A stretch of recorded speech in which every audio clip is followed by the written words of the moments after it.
All right, boys, so there's a few topics I want to talk on today, and the biggest one is, I think, dealing with anger as a young man, right? I think realizing that it's more of a frustration, right?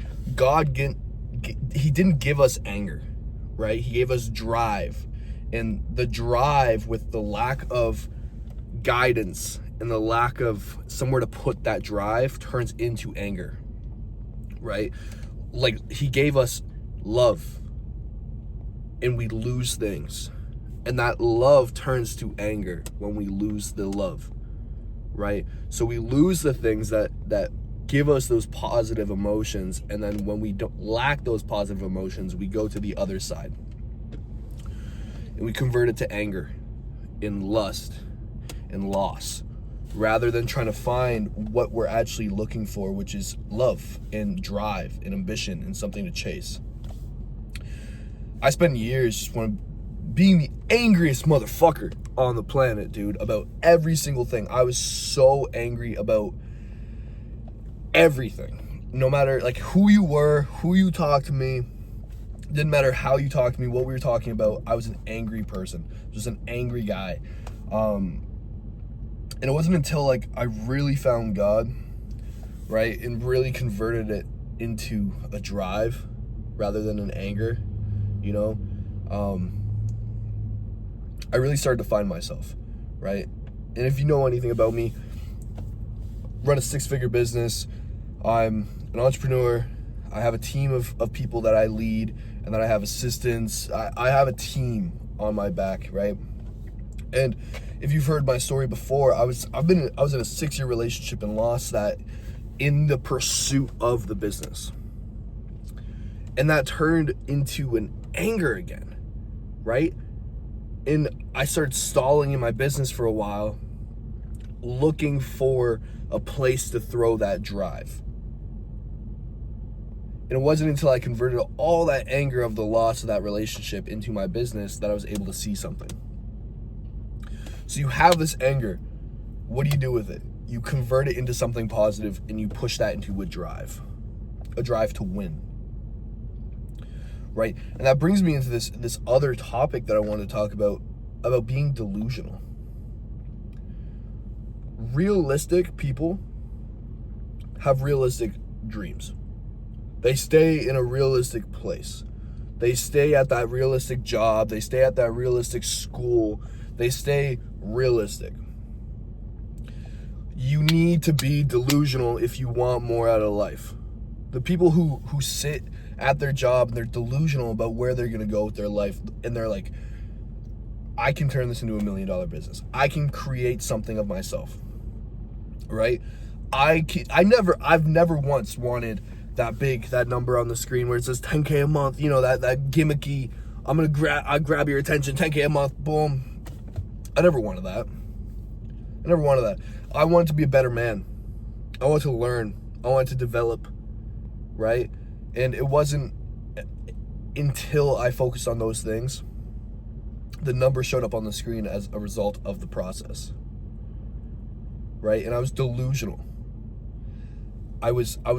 Dude, I used to drive like a 2003 Jeep with my girlfriend's feet hanging through the floorboards because it was rotted out. We'd be driving on a backcountry road. I'd grab the wheel, grab that fucking wheel like this. I would just, right? And I'd literally close my eyes for a second, and I could picture myself in the car that I'm in now. Now I'm in this car, and I'm picturing myself in my McLaren that I'm going to get next, which you guys are going to see. That's going to be a sick vlog. But it's this delusional thought process that you can really do all things through Christ who gives you strength. But it's this delusion that you're meant for more. You're meant for more, and you can do it. And if you shoot for the, like, I hate the expression shoot for the stars, land on the moon. Bro, I want to go to a different solar system. I want to go into a different solar system. You know, I'm shooting for so fucking far. I'm shooting for these high goals to the point where if I reach 1% of my goals, I can be one of the number one people on the entire planet. I am so delusional that I can make $1 million a month, $20 million a month in the next couple of years. That same delusion that's going to get me there is the delusion that when I was doing sales for gyms, when I was doing like financial loans. I was a salesman for a financial loans company. When I was doing those, I developed my sales skills, yeah, a lot. I've always been a salesman. But I was able to develop this mindset that I'd be sitting on my desk, doing my calls. I'd be going gym to gym doing my sales for the other sales job. And I was delusional to the point where I knew I can be something great. I can turn myself into something great. I'm in the process of turning myself into something great.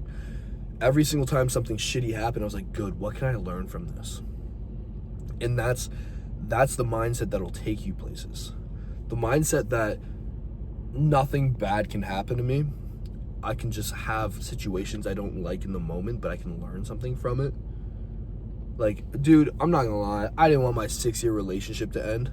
Fuck no. But what did I do? I moped for a few days, and I looked at it. Okay, cool. So I'm getting through this. I'm strong enough to get through this. What can I learn from this? I can learn that in the future, I shouldn't be reliant on other people for my joy. I shouldn't be reliant on money for my joy, is what I realized when I started making a lot of money. I was like, okay, so now I'm crying in my brand new Benz. I was crying in my Jeep. I was crying when I had with my girlfriend at the time. I was crying without her, right? And I was happy with her. I was happy without her. I've been happy in my car. I've been miserable in my car, right? I've been happy in these villas in Bali, and I've been miserable in these villas in Bali. I climbed the tallest mountain in Bali. I've been happy and I've been sad. I was the happiest I've ever been on that mountain, and I was the saddest I've ever been on that mountain. Don't go looking for your joy in other things. Find your joy in the things that matter, right? I now, dude, I don't chase happiness at all.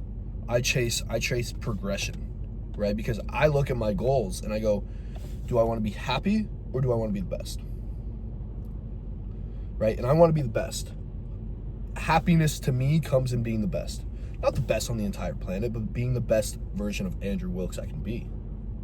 Being the best man I can be. So I stopped running to outside sources to find my joy. I stopped running to money. I stopped running to women. I stopped running to all these things to find my joy, my happiness, right?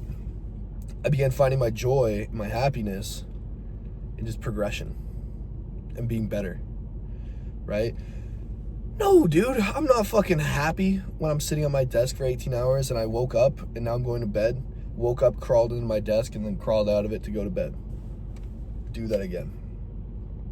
Not happy doing that every day. I'd rather be riding a motorcycle around Oklahoma and just see the flats and just ride around with a guitar and just chill, right? But the thing is, that's not going to make me the best I can be. It's going to bring me joy in the moment. But that joy in the moment can fleet. But the joy that I find in being the best version of myself, that doesn't fleet. That doesn't leave me, right? The joy I find in God doesn't leave me. So what do I do now? Do I chase the joy and the happiness and materialistic things? No, I chase God, and the rest happens. The rest happens. You give your life to God and you go delusional about what you can do. It happens. Because God can do unrealistic things. If you believe in God and you have unrealistic dreams and you give it all to Him, He will make those unrealistic things happen for you. If you prove your worthiness. Because you are worthy. We all are. We all have it in us. I'm not special. You're not special. Alex Hermosi's not special. Steve Jobs wasn't special. Michael Jordan wasn't special. Nobody's special. Nobody has anything on another person. Not a single person on the planet has had anything on somebody else.